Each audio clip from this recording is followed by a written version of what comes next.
That morning, I thought I was only helping a blind man cross the road. But destiny was already waiting to change my life. The sun had just risen, spilling its gold across the rooftops of our African village. The market road was alive with noise. Goats bleating, traders shouting, carts creaking under heavy loads, and the endless chatter of buyers bargaining for every grain. I carried my basket, head bent low, trying not to think of the debts waiting at home. To me, it was just another day of survival. Yet fate has a strange way of hiding in ordinary moments, and mine was waiting right in the middle of that crowded, dusty road. The road was chaos. Women in bright patterned dresses balanced baskets on their heads, moving gracefully despite the rush. Men pushed wooden carts loaded with yams, corn, and firewood, their sweat shining under the sun. Children darted between legs, chasing each other with laughter that rose above the noise. The air carried the thick scent of roasted maize mixed with dust, sweat, and smoke from cooking fires. In the middle of it all, I saw him. At first I thought he was just another old man resting at the roadside.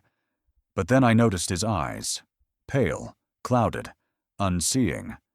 His stick tapped weakly against the ground, searching for a path. His feet hesitated at the edge of the road as carts rumbled past, wheels inches from crushing his toes. People moved around him as though he were invisible. Some even hissed in annoyance, shooing him away as though his blindness were a curse that might touch them. My steps slowed. My heart twisted. "Don't stop," a voice in my head warned. "You have enough burdens of your own." And yet, I couldn't move forward. He shifted his weight, trying again to step onto the road, but a donkey cart rushed past, so close it nearly clipped his arm. He staggered, almost falling. Still no one reached for him. No one even cared. Something inside me broke. Before I knew it, my basket was set down at my feet, and I was weaving through the crowd toward him. Dust clung to my dress. The voices of the market grew louder, but my focus narrowed to just him. This old blind man fighting a battle against a world too busy to notice. "Baba," I said softly, my voice trembling as I reached for his arm. "Let me help you." His head lifted slightly, though his blind eyes stared into nothingness. I expected his hand to be frail, trembling, fragile like dry leaves. But when his fingers closed around mine, I froze. His grip was steady, strong, firm in a way that startled me. Not the hand of a man beaten down by the streets, not the hand of someone helpless. Still I guided him, one cautious step at a time, weaving through carts, traders, and restless animals. His cane tapped against the ground, but it was my arm he leaned on. Strangely, though, it did not feel like he was depending on me. Instead, it felt balanced, almost as though I was leaning on him, though I knew I wasn't. The villagers' eyes followed us. I heard the whispers. "She wastes her time. Helping the cursed is asking for trouble. Look at her, guiding a beggar while her own family starves." Heat rushed to my cheeks, but I lifted my chin higher. Their words cut deep, but I could not let go. As we reached the middle of the road, the sun broke through a passing cloud, pouring golden light over the dust. For a moment, the noise of the market seemed to fade, and it was just us. Two strangers crossing a road, bound by something I couldn't yet name. Finally, we stepped onto the other side. Relief washed over me as carts rattled past behind us, missing us by only inches. I loosened my hold, preparing to let go. My heart pounded, not from the danger, but from something heavier, the weight of his presence. And then he spoke. His voice was deep, smooth, and unsettling, not weak, not broken, not like a beggar's voice at all. "This is not the first time you've guided me," he whispered. I froze, my breath catching. His blind eyes turned toward me, though they saw nothing. Still, I felt as though he was staring straight through me, into a place no one else had ever touched. And it will not be the last. The noise of the market returned all at once, but I barely heard it. My hands trembled, my heart thundered. His words were simple, yet heavy, echoing in my mind long after he released my arm. How could this blind stranger speak as though we had met before? What did he mean that it wouldn't be the last time? I had thought I was just helping a beggar cross the road, but as his whisper lingered in my ears, a strange fear crept into me. Deep down, I knew this was no ordinary encounter. This was the beginning of something far greater and far more dangerous. His thank you was unlike anything I had ever heard, not weak, not desperate, but commanding. The words struck me like a drumbeat in the chaos of the market, a thank you that didn't sound like gratitude at all. Instead, it felt like an acknowledgement, as if I had passed some invisible test I didn't even know existed. For one terrifying heartbeat, I forgot I was standing beside a blind beggar. We had just stepped off the road. The market carried on, loud and restless, women shouting prices, goats bleating, pots clanging, as traders slammed them down to prove their strength. Yet I felt like the world had narrowed into silence around us. Only his voice remained. "Thank you," he repeated, his head tilted slightly, his pale eyes turning toward me. His lips curved faintly, not in pity, not in weakness, but in quiet certainty. I shifted uneasily. His blindness should have made him fragile, but nothing about his presence felt fragile. His words carried weight, like the voices of elders who settle disputes, like the tone of chiefs who expect obedience. I wanted to pull away, to disappear into the crowd. But before I could, he asked, "What is your name?" I froze. No beggar had ever asked me that. They muttered blessings, begged for food, stretched out trembling hands. But they never cared who I was. They never wanted to know my name. I opened my mouth, then closed it again, my eyes flicking to the villagers who were already staring. Their whispers hissed sharp as blades. "Foolish girl. She'll bring misfortune on herself. He's cursed. Blindness is a punishment from the spirits." Heat burned my cheeks. I should have walked away, left him there, and spared myself their judgment. Yet something in his calm, steady voice anchored me. Against my will, the word slipped from my lips. "Amara." He repeated it softly, almost reverently. "Amara." His tone carried a strange weight, as though he were tasting the sound, memorizing it, carving it into stone. A name of strength. A shiver ran down my spine. I swallowed hard and stepped back, tightening my shawl around my shoulders. You don't know me." "No," he agreed, tilting his head slightly. "Not yet. But your name will matter more than you know." My chest tightened. Who was this man, speaking in riddles, his blind eyes searching me though they saw nothing? The villagers were restless now. A woman tugged at her child's arm, dragging him away from us as if I were infected by the old man's touch. A group of young men stood by the plantain seller, pointing and laughing. "She's wasting time. Better to save her bread than give it to him. Her family starves while she plays savior." The shame pressed heavy on my shoulders. Their words felt like stones hurled at my back. I wanted to scream that they didn't understand, that I hadn't given him much, that it was only half a loaf. But even as I thought it, I knew it wasn't true. It wasn't just bread I had given him, and he seemed to know it too. "You gave me more than food," he said quietly, his voice calm yet unsettling. "What you gave me will return to you." I blinked, startled. "What do you mean?" His blind eyes lifted toward the sky as though he could see something I couldn't. "Kindness never dies, Amara.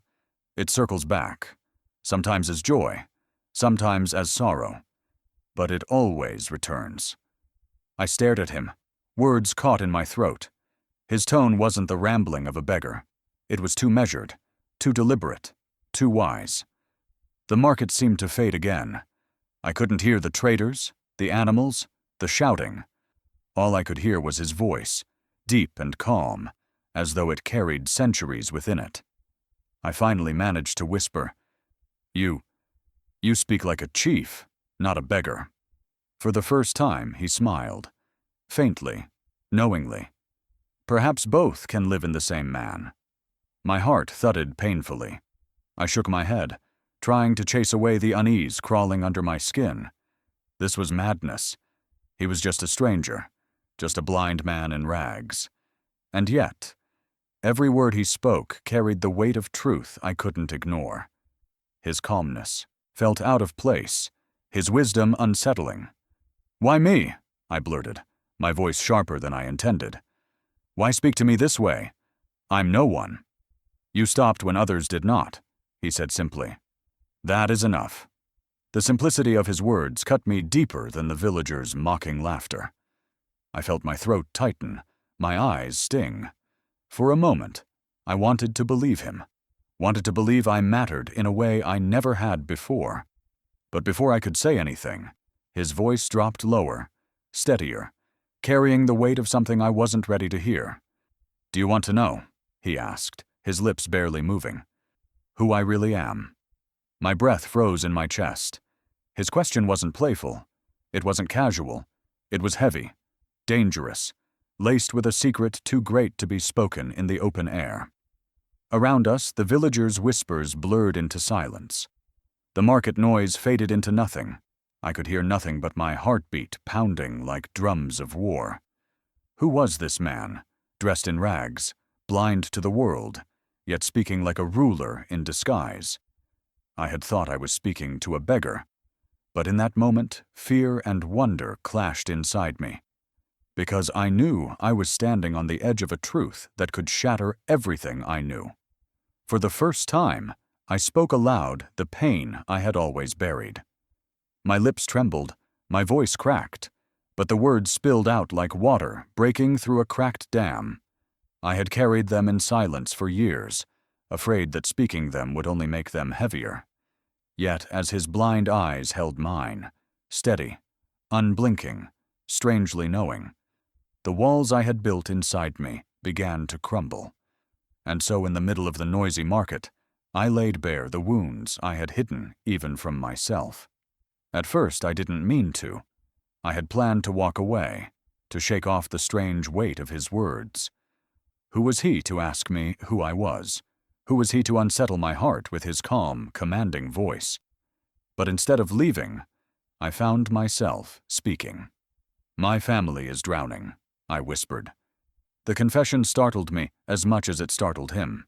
I hadn't intended to say it. Yet once the words slipped out, more followed, unstoppable. "My father. He wakes before the rooster calls," I continued, my voice low.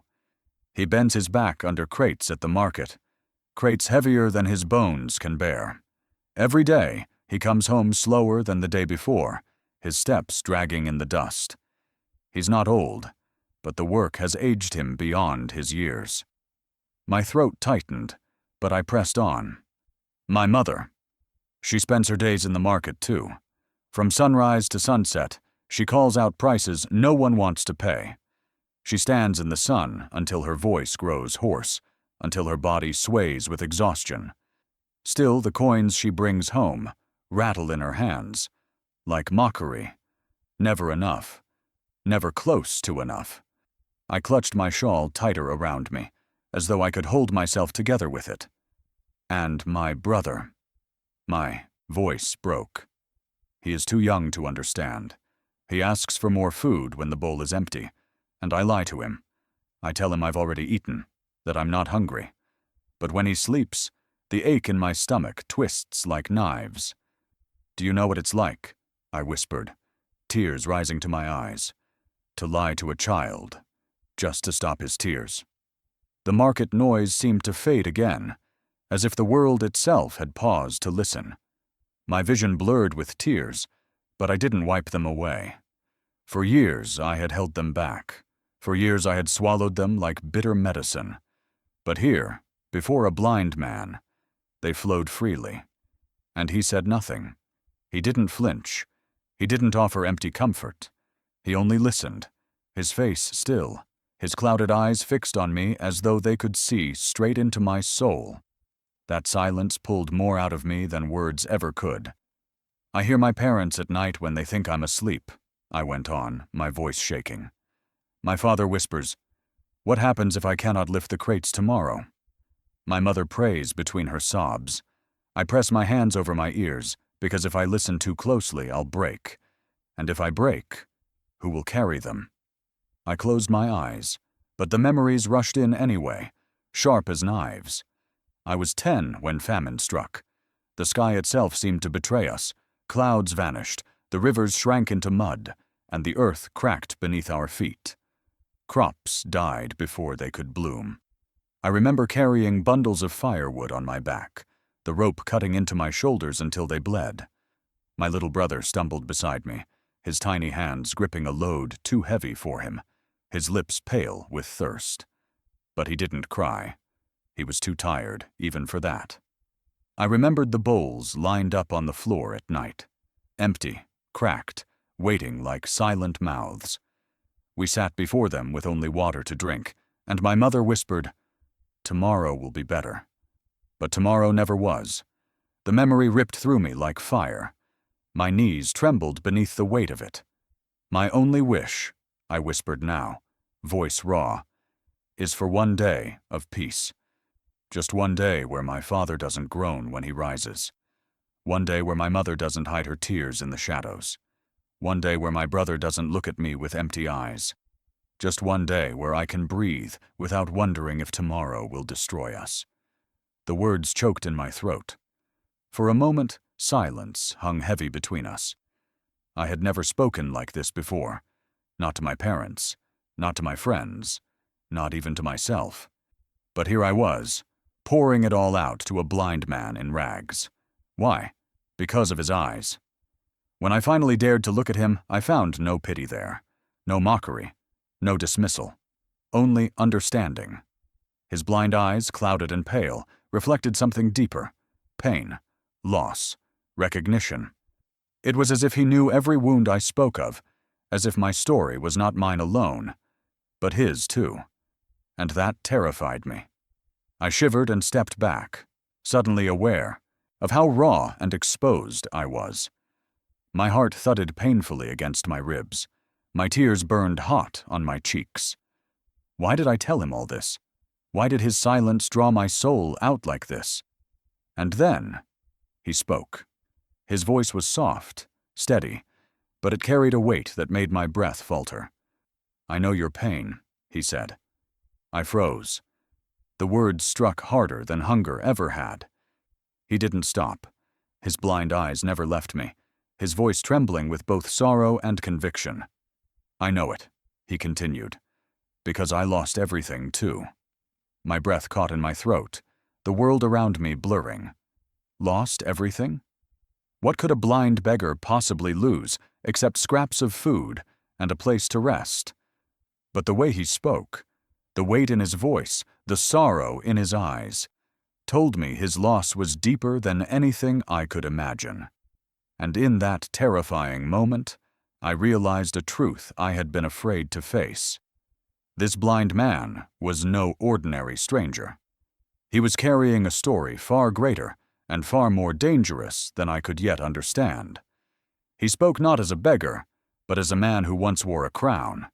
His words carried a weight too sharp for fantasy, too heavy for lies. Every syllable sounded like memory carved deep into his bones. He didn't ramble like the lost, didn't cry like the broken. He spoke like a ruler stripped of everything, carrying a kingdom in his silence. And as his voice wrapped around me, my heart pounded with a thought too dangerous to name. What if the blind man before me was once a king? The air between us shifted. His simple statement, "I lost everything too," lingered like thunder after lightning. I wanted to laugh it off, to dismiss it as the ramblings of a beggar who had nothing left but wild tales. But something in his voice stopped me. "What? What do you mean?" I whispered. He tilted his head slightly, as though hearing a sound no one else could. His lips parted slowly, and when he spoke, it was not as a beggar speaking to a girl in the market. It was as a man recalling a history too dangerous to forget. "I was not always what you see now," he said, his blind eyes lifting toward the horizon as if searching the past. Once I lived in gold. Once I walked through halls taller than trees, where the walls sang with drums and the floors shone like mirrors. I ate from tables that bent under the weight of food. I wore silk and jewels, and when I spoke, men bowed. My breath caught. He wasn't weaving a story like children did around the fire. His tone was steady, his words measured, as though each one had been branded into him. I was a prince, he said simply. I let out a shaky laugh, nervous and thin. A prince? You? I glanced at his ragged cloak, his bare, dust-cracked feet, his pale eyes clouded with blindness. Do you expect me to believe that? But he didn't smile. He didn't flinch. He only turned his face slightly toward me, his expression still, calm, and unbearably serious. Yes, he said. Believe it or not, truth does not vanish when denied. I shifted uneasily. The villagers' voices hummed faintly in the background, bargaining, shouting, laughing. The ordinary world carried on around me, but I felt as though I had stepped into another reality altogether. You lived in a palace, I asked, unable to hide the tremor in my voice. Yes, he whispered. Marble walls, carved ceilings, fountains that sang louder than birds, guards at every gate, drums that rose with the sun and fell with the night. I lived in a kingdom people dreamed of, a place where power flowed like a river. His expression hardened. And yet, a river can turn to poison when betrayal spills into it. A chill swept through me. Betrayal? I asked, the word hesitant on my lips. His jaw clenched. His blind eyes darkened with a grief so raw I could almost feel it bleed into me. Betrayal does not come from enemies, he said softly. Enemies strike from the front. Betrayal comes from those who share your table, who bow before you by day, and sharpen their knives by night. The words sliced through me, too sharp to be fantasy. My brothers in trust, he continued, voice trembling now. They smiled as they spoke lies. They whispered into the ears of elders, poisoning them with doubts. They told them I was unfit, that I hungered for war, that I carried madness in my blood. And when my father died, and the throne cried out for me, the gates closed. The guards I once commanded raised their swords to me. The palace I called home became a prison of shadows. I swallowed hard, my chest tightening. You fled, I whispered. I had no choice, he said. His voice lowered, heavy with sorrow. To stay was to die. To resist was to drown my people in blood. So I left. I walked into the dust with nothing but silence, letting the world think me dead. Better a king in exile than a kingdom burned. His words struck me like hammer blows. I shook my head, half in disbelief, half in fear. This sounds like madness, like a tale told to frighten children. Perhaps, he said softly, almost bitterly. But madness often hides truth too great for the world to accept. I searched his face desperately, looking for cracks, for lies, for signs of delusion. But all I found was conviction, a grief carved so deep it could not be faked. Still my mind rebelled. If what you say is true, I said, my voice trembling, then why here? Why live in rags, in dust, among those who mock you? His lips curved faintly, though the smile held no joy. Because the palace was full of lies, he said, and in rags, at least, the truth remains. My heart pounded, my breath shallow. The beggar I thought I had helped was unraveling into something else entirely, something terrifying, something impossible. And then, with slow, deliberate movements, he reached into the folds of his cloak. At first, I thought he was fumbling with nothing but rags. But when his hand emerged, my breath froze in my chest. There, resting in his palm, was a small object, dull with dust, but unmistakably golden. Its surface glimmered faintly in the afternoon light, engraved with sharp, deliberate symbols I recognized from whispers and old stories. The royal seal. My knees weakened, my chest tightening. Gold did not belong to beggars. Royal symbols did not hide beneath rags. And yet here it was, gleaming faintly in his trembling hand, proof of a truth too dangerous to deny. My breath shook, my vision blurred. In that instant, I realized I was not standing before a beggar. I was standing before a fallen king. The golden seal gleamed in the sunlight, undeniable and terrifying. Its carved symbols burned against my eyes like fire, each line etched with history older than memory. This was no trinket, no ornament stolen from a noble's house. This was the royal mark itself, the bloodline of kings engraved in gold. And as it shimmered in the dust of our village, silence fell. For a heartbeat, the marketplace forgot to breathe. The old men were the first to react. Their eyes widened, their wrinkled faces stiff with recognition. One elder stepped closer, leaning heavily on his carved staff, his voice trembling. "I have not seen that seal since I was a boy," he whispered. "It belongs to the House of Oba, the bloodline of kings." Gasps rippled through the crowd. Women pulled their children closer, men exchanged nervous glances, and the younger ones leaned forward, their eyes wide with awe. He carries the royal seal. No beggar could own such a thing. Is it true? Could he be? Whispers coiled like smoke through the air. My heart pounded so hard I could feel it in my throat. I stared at the seal glimmering in his hand, trying to reconcile the impossible. The frail blind man in rags holding proof of a kingdom. He closed his fingers around it slowly, hiding the light once more. Then his head turned slightly toward me, though his blind eyes could not see me. His voice, steady and sorrowful, filled the silence. "You see now," he said softly. "I was not always what I am now. Once I walked through marble halls. Once men bowed when I spoke. But power is a crown made of glass, and betrayal is the stone that shatters it," the elders murmured, nodding gravely. The villagers leaned closer, hungry for his words. "They poisoned the council against me," he continued, his voice trembling with memory. "They said I was reckless, unfit, dangerous. And when my father died, and the throne cried for me, those I trusted most raised swords to my chest. Brothers in trust turned to enemies in shadows. I fled into the night with nothing but silence. And this seal, hidden close to my heart." He touched the spot beneath his cloak where the seal now rested. The villagers were spellbound. Some stared with awe, others with fear.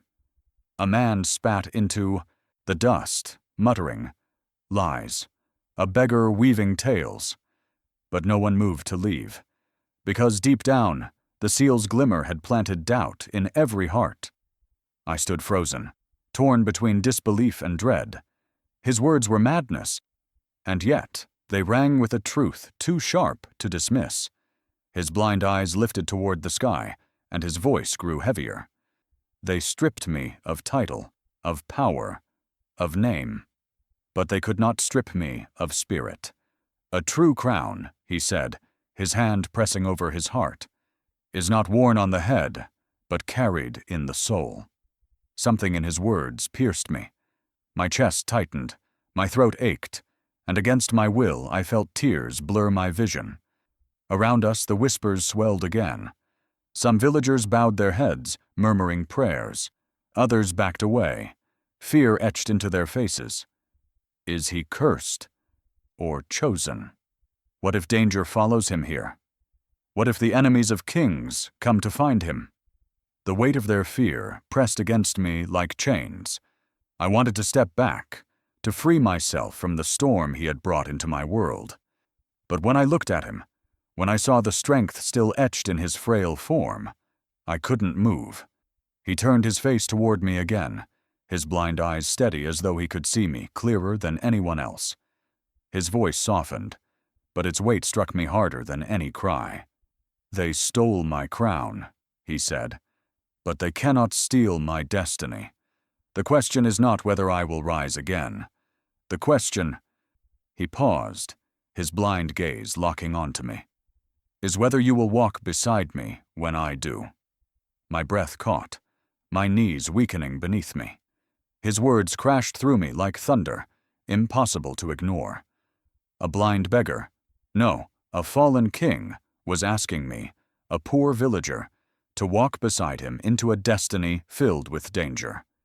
My heart thundered in my chest, torn between terror and wonder. And in that moment, I knew.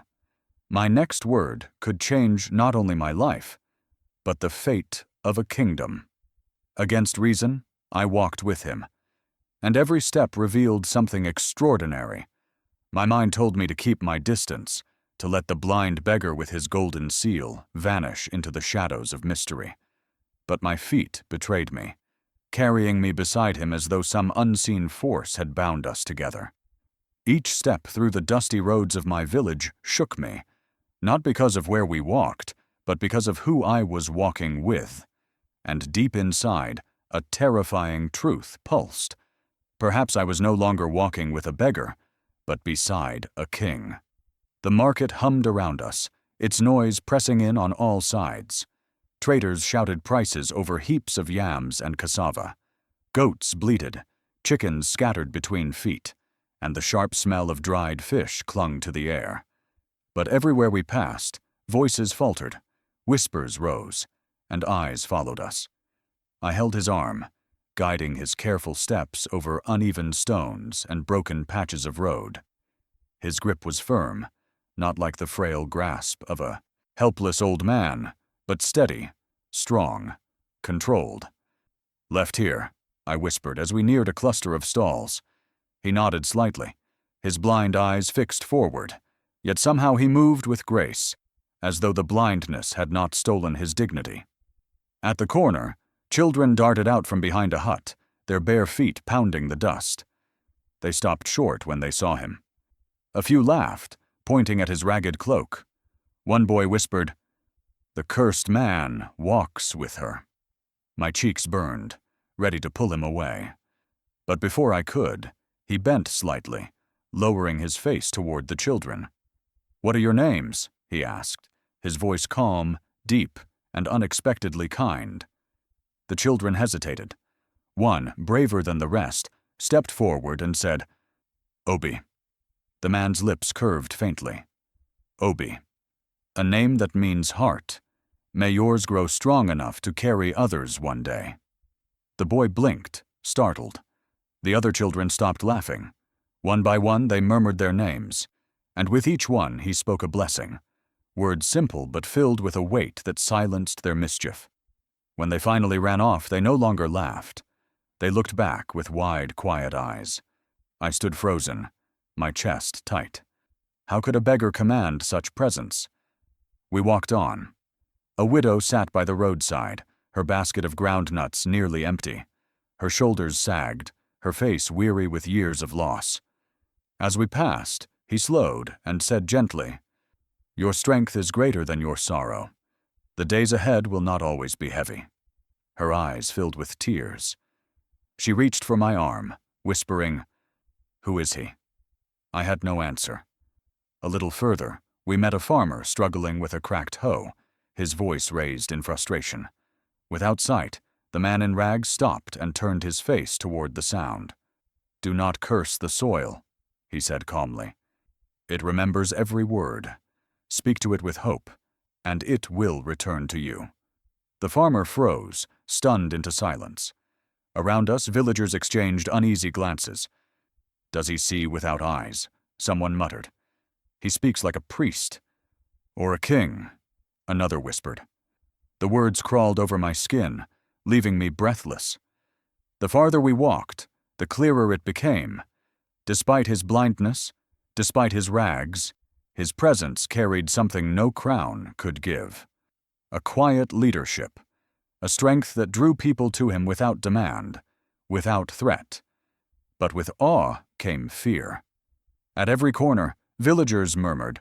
Some bowed their heads, uncertain respect in their eyes. Others stepped back, clutching their children. "This is dangerous," I thought, guiding him across the square. If he truly is who he claims, danger will follow. If he is not, then his words may still bring ruin. Still, I did not let go of his arm. We stopped at the old tamarind tree where the village elders often sat. A few of them were gathered, their sharp eyes fixed on us. One elder leaned forward. "Why do you walk with him, child?" I swallowed, glancing at the man beside me. His head turned slightly toward the voices, his face calm, unshaken.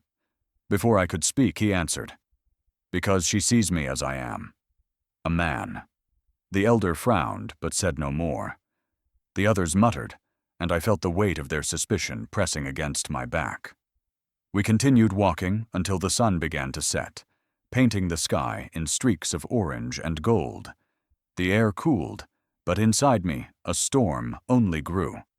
At last, he slowed, his steps halting in the quiet of an empty path. He turned his blind face toward me, and though his eyes could not see, I felt them pierce into me deeper than sight ever could. "You wonder why I asked you to walk beside me," he said softly. I couldn't answer. My throat closed, my heart hammered. He leaned closer, his breath brushing my ear, his voice low enough for only me to hear. "This journey," he whispered, "is no longer mine. It is ours." His words struck like fire in my chest, burning through fear and doubt alike. Ours? What did he mean? I was just a poor villager, lost in debts and hunger, not someone meant to share a king's path. And yet, as the fading sunlight bathed his face in gold, I realized there was no turning back. By taking his arm, I had stepped into a destiny that now bound us both. The word king echoed in my heart like a forbidden truth. I tried to bury it beneath reason, beneath fear, but it clung to me like fire I dared not touch. A beggar could be ignored, a blind man pitied, but a fallen king, that was a danger greater than hunger, sharper than any blade. And yet, as I walked beside him, every whispered rumor in the village, every sideways glance, every hushed word seemed to confirm what I already feared. The blind man I had guided was no ordinary beggar. He was a shadow of a crown, a king betrayed. The village did not sleep easily after his seal had been revealed. Whispers followed us through the narrow alleys, slipping between clay huts like restless ghosts. Some voices were heavy with awe. I swear I saw it with my own eyes, the royal seal. He carries himself like no beggar I've ever known. But others spoke with dread. Cursed, men like him bring only ruin. If he truly is a king, then his enemies will follow, and they will burn us all. The gossip pressed against me wherever I went. Women at the well fell silent when I approached, their eyes sharp with suspicion. Men in the square shook their heads as I passed, muttering, "She walks too close to him." Even children stared longer than before, no longer laughing, but whispering in tones too heavy for their small voices. Fear seeped into me like smoke. I had seen what power did to men. I had watched neighbors destroy each other over debts no larger than a handful of coins. I had seen hunger twist good people into thieves. If golden grain could turn the weak into monsters, what would a throne do to a man who once held it in his hand? That night, I sat beneath the tamarind tree, hugging my knees to my chest. The memory of his words circled in my mind. This journey is no longer mine. It is ours. Ours. My family still fought hunger each day. My father's back bent more each morning beneath market loads. My mother's hands cracked from endless labor. My little brother still cried into empty bowls. How could I carry the weight of a king's path when I could barely carry my own burdens? The night air was heavy when I heard his steps. Slow, steady, tapping his stick against the earth. He stopped beside me, lowering himself carefully until he sat on the ground. "You're afraid," he said quietly. I froze. I hadn't spoken a word, but his blind eyes seemed to see through me anyway. "Yes," I whispered finally, my voice trembling. "Power destroys. I've seen it. And if you are who you say you are, how can I trust it won't destroy you too?" For a long moment, He was silent. Then he turned his face toward me, his expression heavy with grief and something I couldn't name. "Because I cannot do this alone," he said. His voice shook with something raw, unguarded. "Do you know what betrayal does to a man? It robs him of trust. It poisons every hand offered in friendship. It makes even kindness feel like a trap." He paused, swallowing hard. "But you saw me as a man when no one else did. You gave bread without knowing my name. You guided me without fearing my shadow. That honesty, that courage, it is the only thing strong enough to steady me now." My chest tightened. My throat ached. His words cut deeper than I wanted them to. "You don't need me," I whispered. "I am no queen. I am no warrior. I am nothing." His lips curved faintly, not in mockery, but in sorrow. "You are everything they are not," he said softly, "and that is why I need you."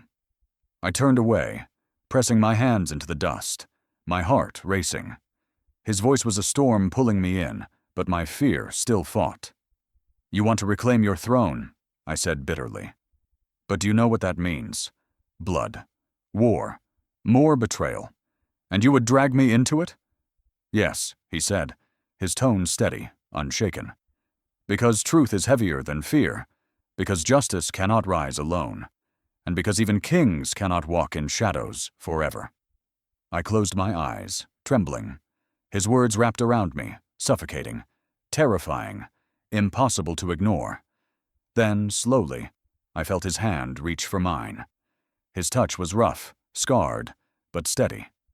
Into my palm, he pressed something cold, metallic, heavy with a history I could not yet bear. I opened my eyes and looked down. The golden seal. My breath caught as the weight of the seal pressed into my hand. Its gold burned against my skin, brighter than fire, heavier than stone. My heart thundered, torn between the urge to drop it and the terror of holding on. In that moment, he placed the impossible in my hands, not just a symbol of a throne, but a destiny I was never meant to carry. And yet, I knew there was no escape now. That night, I lay awake, torn between fear and hope. My mat felt like stone beneath me, and the cracked ceiling of our hut stared back at me like an endless question I could not answer. Every time I closed my eyes, I saw his face, lined with grief, crowned with sorrow, yet steady, unshaken. His words echoed in my mind like drums that refused to fade. "This journey is no longer mine. It is ours." Fear clawed at me, warning me of ruin. But somewhere deeper, softer, my heart whispered a single word I dared not say aloud. Believe. The night air was heavy, filled with the distant cries of crickets and the rustle of dry leaves. My parents lay beside me, their breaths uneven, their bodies restless even in sleep. Hunger haunted them even in dreams, I could tell. I turned onto my side, facing the small fire that had long gone out. My mother's voice replayed in my head from earlier that evening. "Never trust men of power," she had warned, her tone sharp, almost desperate. "They take more than they give. They promise gold, but leave ashes. Remember this, child." My father had nodded grimly, his tired hands rubbing the scars on his palms. "We've seen it before. Chiefs, merchants, men with crowns. They smile while sharpening knives. Don't let your kindness blind you." Their words wrapped around me like chains. And yet, so did his. I remembered the way he had blessed the children, the way the widow's eyes had filled with tears at his words, the way even the suspicious farmer had fallen silent under his calm voice. And above all, I remembered his trembling hand pressing the seal into mine, his voice low, steady, pleading, "Because I cannot do this alone." I clenched my fists in the darkness. Could a liar speak like that? Could a deceiver carry grief so raw it cut even me? Sleep refused me, and so I rose quietly, stepping outside into the cool night. The moon bathed the village in pale silver, stretching shadows across the empty square. I hugged my shawl around my shoulders, shivering not from cold, but from the storm in my chest. "Run from him," fear whispered. "Stand with him," hope countered. I tilted my head back, staring at the stars. My grandmother once told me stars were the eyes of ancestors, watching, guiding, warning. "Tell me," I whispered to them, "what should I do?" But the sky gave no answer, only silence. At dawn, the roosters crowed, dragging the village from restless sleep. Smoke began to rise from cooking fires, the smell of maize porridge thickening the air. But I hadn't closed my eyes once. My heart thudded with the weight of the choice pressing against me. And then, I saw him. He stood near the well, as if he had been waiting all night. His figure was still cloaked in rags, his stick steady in his hand, his blind eyes lifted toward the rising sun as though he could feel its warmth more deeply than anyone else. To others, he looked like the same beggar they had ignored for weeks. But to me, after last night, he was something else, something far more dangerous, far more real. I felt my breath catch, my legs trembling. My parents' warnings screamed inside me. My fear rattled my bones, but my feet moved anyway. Step after step, I crossed the square until I stood before him. He turned his face slightly, as though sensing me. He said nothing. He only waited. For a moment I could not speak. My lips trembled, my throat closed. I thought of my brother's hungry eyes, my father's bent back, my mother's weary hands. I thought of betrayal, of war, of danger. I thought of crowns and curses. But then I saw it again. The faint glimmer of hope hidden in his blind eyes. Not arrogance, not greed. Hope. And before I knew it, the word slipped from my lips. "Yes," I whispered. He stiffened, his breath catching. His hand trembled slightly on his stick. "Yes?" he echoed, as though he did not dare believe it. I swallowed hard, my voice steadier this time. "Yes. I will walk beside you. I will believe you." The silence that followed was sacred, heavy with something greater than both of us. His face tilted toward me, fully now, and I saw it, the breaking of his composure. Tears slid from his clouded eyes, slow and steady. But they were not the tears of sorrow I had seen so many times in the marketplace. These tears carried something else, something I had never seen in him before. Promise. And when I said yes, tears fell from his blind eyes, not of sorrow, but of promise. His chest rose and fell with shuddering breaths, his grip tightening on his stick as though my words had given him strength greater than gold. My own heart trembled, knowing I had just bound my life to his. I had chosen faith over fear, and with that single word, my destiny had changed forever. The square was overflowing, and the blind man I had helped was about to prove himself. Word of his seal had spread faster than wind across the savannah, pulling villagers from every corner to the heart of the market. Clay pots rattled as women set down their loads, farmers abandoned their hoes, children climbed onto rooftops for a better view. The air itself seemed to hold its breath, and at the center of it all stood the man in rags, the beggar no longer begging, the blind no longer hidden.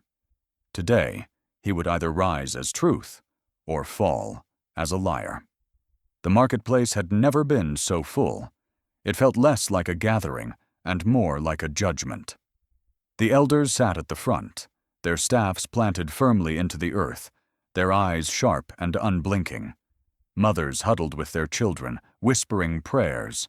Men folded their arms, suspicion etched across their faces. Even those who had mocked him before now stood silent, waiting. And I stood by his side, my heart pounding so loudly, I feared all could hear it. I had said yes. I had chosen faith, but today would test if that choice had been madness. He raised his hand slightly, and the murmurs began to fade. His blind eyes lifted toward the crowd, unseeing yet piercing, as though he looked straight into every soul. His voice rose, strong and steady, carrying over the hum of the market. "I came to you as a stranger," he began. "I walked your roads, sat in your dust, listened to your stories. And though you called me beggar, though you called me cursed, still one among you gave me something no crown, no gold, no empire ever could." His head turned slightly toward me. Heat flooded my cheeks as dozens of eyes followed his gaze. "Faith," he said simply. The word struck the crowd like a drumbeat. A ripple of whispers surged through them, some awed, others doubtful. He lifted the seal in his hand. Sunlight caught its golden surface, scattering light across the faces watching. Gasps rang out, some bowing their heads, others clutching their children tighter. "This is proof not of wealth," he said, "but of truth. I was born into halls of marble, into walls carved with the history of our ancestors. Betrayal stole my throne, but not my destiny. And today, I stand before you not to beg, not to command, but to promise." His voice rose, ringing with conviction. "I promise schools, where your children will never be chained by ignorance. I promise freedom, where no man or woman will drown in debts to liars who hide behind contracts. I promise justice, where the hands that have stolen from you will be stripped of power forever. I promise truth, the truth that your lives are worth more than the gold in palaces." The crowd erupted. Some cheered, lifting their hands to the sky, tears streaking their faces. Mothers cried blessings aloud. Children shouted with joy. Men clapped their hands and stamped their feet in approval. But not all voices were glad. "Lies!" one man shouted, pushing forward. His face was twisted with suspicion. "He speaks sweet words, but sweet words have poisoned us before. Where are his soldiers? Where is his proof beyond a seal?" "Another deceiver," another spat. "He comes to fill our ears while his masters sharpen their blades." The cheers tangled with accusations, splitting the square in two. Hope and fear wrestled in the air, choking me until I could barely breathe. I looked at him, expecting doubt, expecting hesitation. But he stood calm, unmoved by the chaos. His voice rang out again, silencing both cheers and jeers alike. "I have no soldiers," he said firmly. "I have no palace, no council, no crown. What I have is truth. What I have is you. If you believe, if you stand, then no enemy can take from us what is already ours." A hush fell over the crowd. For a moment, I thought belief had won. The air shimmered with fragile hope, like dawn breaking after endless night. But then, I felt it. A shift. From the edge of the square, shadows moved. Men cloaked in dark cloth, their faces hidden, their steps too sharp to be villagers. They wove through the crowd, like wolves among sheep, their hands drifting toward the blades at their sides. My breath froze. He had promised truth, and the village had gathered to hear it. But the truth had already drawn its enemies. The square trembled with a storm, cheers on one side, accusations on the other. But all sound died in my ears as I saw them. The shadows slipping into the crowd, cloaks heavy, eyes sharp, hands ready. My heart crashed against my ribs, dread swallowing hope. He had not even reclaimed his throne, and already enemies had found him. Where there is a crown, there are enemies, and they had already come for him. The cheers of the marketplace had barely settled when shadows moved at its edge, cloaks brushing against the dust, eyes glinting beneath their hoods. For a moment, the crowd thought them strangers, travelers passing through. But when their hands touched the hilts of their blades, when their voices cut through the silence like knives, the truth was undeniable. They had not come to trade, nor to beg. They had come for him. The blind man, the beggar, the king. The square fell into uneasy silence. Mothers clutched their children tighter, men stepped back, creating space between themselves and the cloaked figures. Whispers spread like fire. "Who are they?" "Hunters. Bounty hunters." They've come for the seal. The leader of the cloaked men stepped forward. His boots struck the earth with deliberate weight. When he spoke, his voice was sharp, practiced, the voice of someone used to command. "We seek the man who carries what is not his," he declared. His gaze swept the crowd before landing on the figure beside me. "A crest of gold, stolen from rightful hands. Bring him forth, and no harm will come to your village." Gasps rippled through the people. Eyes darted between me, him, and the men cloaked in menace. The crowd trembled, torn between fear and loyalty. Beside me he stood tall, leaning lightly on his stick, his blind eyes unflinching.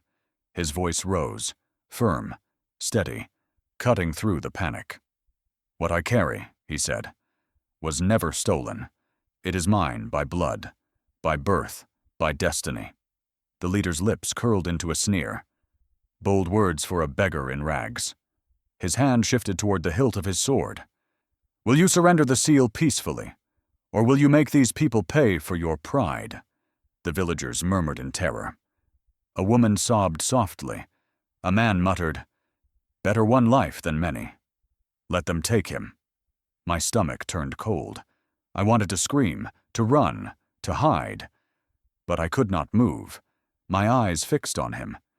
And then he stepped forward, his blind face turned toward the enemies, his presence steady as stone. "If a crown is safe only in shadows," he said, "then it is not worth wearing. Better to face enemies in the open than to live forever in fear."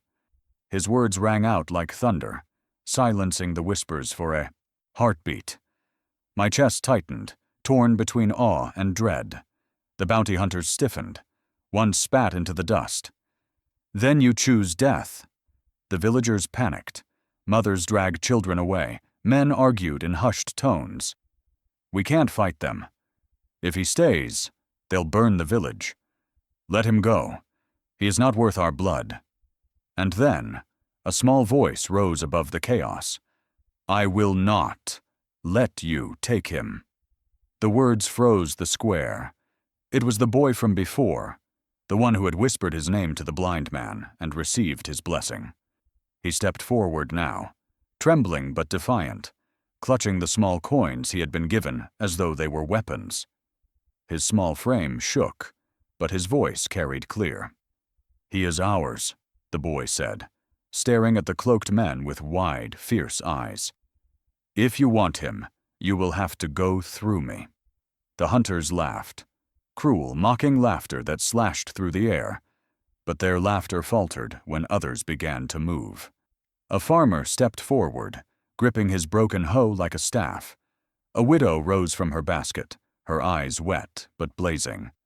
Slowly, hesitantly, one by one, the villagers formed a line before him, a barrier of bodies, unarmed but unyielding. Fear still clung to their faces, but courage had taken root. I felt my breath catch as I too stepped forward, my heart pounding. My voice shook, but I spoke anyway. "If you want him," I said, "you will have to go through us all." The leader of the hunters glared, his hand tightening on his sword. For a tense, terrible moment, I thought blood would drench the square. But then he spat again, his voice low and venomous. "This is not over." With a sharp gesture, the hunters turned, their cloaks sweeping the dust as they disappeared into the horizon. The square erupted, some crying with relief, others trembling with terror. But through it all, he stood tall, his face calm, his blind eyes lifted toward the sky. "This," he said softly, though all heard him, "was only the beginning. Enemies do not rest while crowns remain in shadows. Prepare yourselves. The storm has already begun." My chest tightened as his words sank into me. The bounty hunters had left, but their shadows still lingered, heavy and unshakable. The villagers whispered in fear, and so did I. And in that moment, I realized the truth. The fight was no longer about bread, or rags, or even a golden seal. War for the throne had begun. The closer he came to his crown, the closer he came to my heart. We had faced hunger, whispers, and enemies cloaked in shadow. yet nothing terrified me more than the way his blind eyes turned toward me, steady and unflinching, as though they could see deeper than sight. Power and danger I could understand. But this was a battle of the heart, one I had never prepared for. The village had not been the same since the bounty hunters came. Some praised him as a savior, others cursed him as a curse.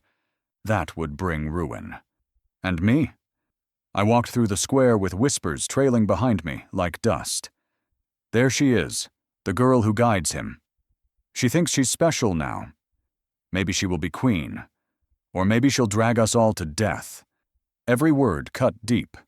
Some eyes looked at me with reverence, others with envy, and a few with suspicion sharp enough to wound. My steps grew heavier each day. I was just a poor girl, daughter of debt, sister of hunger. How could I belong in the shadow of crowns? Yet every time the fear pulled me down, his presence lifted me. That night, beneath the old tamarind tree, he came to me again. The air was cool, the moon spilling silver light across his face. For a while we sat in silence, listening to the night birds and the distant hum of drums from neighboring villages. Then, softly, he spoke. "I owe you more than life," he said. His voice trembled slightly, like a man lowering the walls around his heart. "If not for you, I would still be hiding in shadows, waiting for death. But your faith, your courage, has revived me." I turned to him, startled. His face, though lined with dust and grief, was open in a way I had never seen before. Vulnerable. Human. "You give me too much credit," I whispered. "I am no one. Just a girl who shared bread with a stranger. I am not worthy of your words, let alone your trust." He shook his head fiercely. "No. Do you not see what you've done? When the world turned its back, you stepped forward. When fear silenced others, you spoke. You saw me. Not a beggar, not a prince, but a man. Do you know how rare that is?" His words pierced me. My throat tightened. I looked away, my heart pounding with a mix of fear and something far more dangerous, hope. Still, doubt clung to me like chains. "I don't know how to be anything more than what I am," I confessed, my voice breaking. "A daughter of debt, a girl with nothing. How could I ever belong in your world? A queen? Impossible." The silence stretched heavy between us. Then I felt his hand reach for mine. Warm, steady, unshakable. "You are already my queen," he whispered. The words shattered me. My breath caught, my chest ached. The world tilted, unsteady beneath me. The days that followed were harder. His words echoed in my mind, haunting me. The villagers' whispers grew sharper. Some began treating me with reverence, as though I already wore a crown. Others turned colder, their envy plain in their stares. I felt their eyes wherever I went. At night, I lay awake, replaying his voice, remembering the way his hand had held mine. Could it be true? Could love make me queen where birth and blood could not? One evening, as we sat near the river where fireflies danced like sparks above the water, I finally asked him the question burning inside me. "Why me?" I whispered. "You could have anyone. A princess, a noble, someone born into the world you lost. Why choose me?" He turned his face toward me, blind eyes soft yet piercing in their knowing. His voice was low, trembling, but sure. "Because they would love the crown," he said. "But you loved the man before the crown returned. You gave bread to a beggar, not gifts to a king. That is why. That is love." Tears burned my eyes. His words wrapped around me like fire and ice. I wanted to believe him, but the weight of his love was as heavy as his crown. Could I carry both? The village was divided. Some began to bow when I passed, whispering blessings. Others muttered curses, blaming me for the hunters, for the danger. My family, too, struggled with the whispers. My mother's eyes grew worried, my father's silence heavier than stone. Yet through it all, he was constant. His touch, his words, His presence steadied me when the world threatened to break me. Then one night, as the drums echoed from the hills, he came to me again. His face was grave, his voice low. "The time is coming," he said. "Soon the throne will no longer hide in shadows. When that day comes, I will not walk it alone. I need you with me, not as a guide, not as a shadow, but as my queen." My heart thundered. My lips trembled. The weight of his words pressed down on me until I could barely breathe. I don't know if I'm strong enough," I whispered. He lifted my chin gently, his blind eyes glowing with unshakable conviction. "You are stronger than you believe. You were my queen the moment you gave me bread. And in that moment, my world shattered into both fear and hope. His love was a crown I had never asked for, yet could not refuse. My heart longed to believe, but my mind screamed of dangers I could not yet see. Could I truly carry both his heart and his kingdom? The answer I knew would decide not only my fate, but his as well. The blind man I guided returned not as a beggar, but as a king. When I first held his arm to help him cross the dusty road, I thought it was only an act of kindness. But now, as I walked beside him through gates taller than trees, with villagers singing behind us, I realized that single moment had become the thread that stitched my destiny. He was no longer the man in rags, no longer the stranger mocked by whispers. He was a king returning to reclaim what betrayal had stolen, and he wanted me at his side. The palace rose before us like a mountain of gold and shadow. Its domes blazed under the afternoon sun. Its walls glittered with mosaics that told stories of kings past. For me, who had grown up among clay huts and market dust, the sight was overwhelming. My legs trembled. My breath faltered. He squeezed my hand gently. His blind eyes were steady, his voice calm. "Do not fear. This place remembers lies, but today, it will learn truth." Behind us, our villagers marched. Barefoot men, weary mothers, bright-eyed children. They carried no weapons, only courage. Their voices rose in songs of freedom, filling the air with chants that shook the guards at the gate. When we reached the gates, soldiers stood in polished armor, their spears glinting like fire. For a tense moment, no one moved. Then he lifted the golden seal high, its brilliance catching the sun. Gasps rippled through the crowd. Some guards lowered their weapons immediately, recognition flooding their faces. Others hesitated, torn between duty to the throne and loyalty to truth. "Open the gates," he commanded. His voice was no longer soft. It carried authority carved by exile, sharpened by suffering. And slowly, with a groan of iron and wood, the gates obeyed. Inside, the palace shimmered with both beauty and corruption. Marble floors gleamed like rivers of white stone. Chandeliers hung heavy with crystals, scattering light in every direction. Golden tapestries told stories of triumph, yet the air reeked of betrayal. The great hall awaited us, and upon its high seats sat the betrayers, ministers draped in silk, faces twisted with arrogance. They sneered when they saw him in rags, guided by a village girl.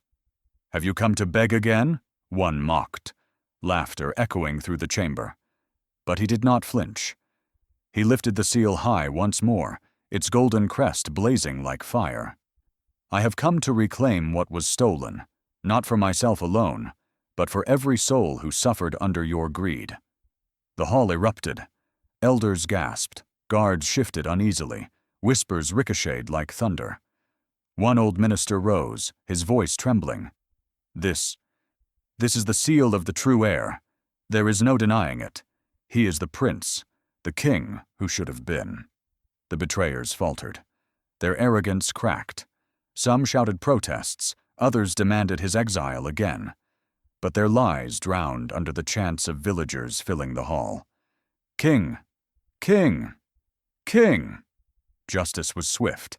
The betrayers were stripped of their robes, dragged from their seats by guards who once bowed to them. Their cries echoed down the corridors, but no one pitied them. Years of greed and betrayal crumbled in a single moment of truth. I stood frozen, watching it all with wide eyes. It felt like a dream, too heavy, too impossible. The blind man I had helped through dust and danger now stood as a ruler, his voice commanding the hall, his presence undeniable. And yet, through it all, his blind eyes never left mine. The coronation began. Drums thundered through the palace walls, songs rose into the sky, and villagers wept openly as they watched history unfold. A crown heavy with jewels was carried forward on a velvet pillow. Elders lifted it reverently, their hands trembling as they prepared to place it upon his head. But before they could, he raised his hand to stop them. The hall fell silent. His voice carried steady, strong, filled with fire. "I cannot rule alone," he declared. "A crown is heavy when it rests on one head. But she carried my soul when it was broken. She shared her strength when I had none. She guided me when the world turned its back. Without her, there would be no king standing before you." Gasps rippled through the hall. My knees weakened.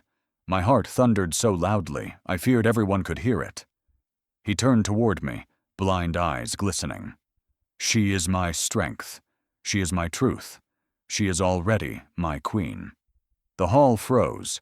Then, slowly, the elders bowed their heads. The villagers erupted into cheers so loud they shook the golden walls. Some women ululated, their voices piercing the air like bright arrows of joy. Tears spilled down my cheeks as he reached for my hand. His grip was strong, steady, pulling me toward the throne. Together, we walked forward. The elders lifted the crown once more, their voices chanting prayers of blessing. Slowly, reverently, they placed it upon his head. The hall roared in celebration, drums, songs, cries of triumph. But for me, the world slowed. My heart pounded as his blind eyes turned toward me once more. His hand found mine, lifting it high before all. And in that moment, I was no longer the poor girl of debt and hunger. I was his queen. And as the crown touched his head, his words echoed in me. "You helped a blind man cross the road, but you guided a king into destiny." My heart trembled as he held my hand before all, not as a stranger, not as a beggar, but as his queen. The road that began with bread and kindness had ended in a throne built on love.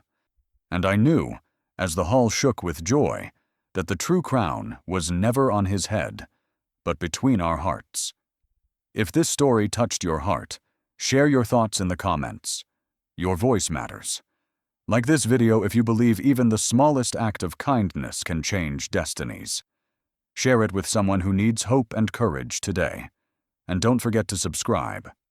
More powerful African tales await, where every story is a journey from struggle to destiny.